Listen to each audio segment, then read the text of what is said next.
The mounts, the railing, the modules that we currently use for PV installations are hurricane rated. In other words, they are up to exceeding Miami Dade County code. So whatever they attach to, they will stay attached to.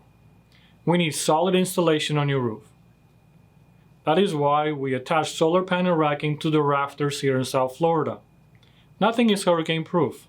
Everything that we do meets Miami Dade County and is hurricane compliant. If you have more questions about solar installation, consult with an experienced solar roofing professional.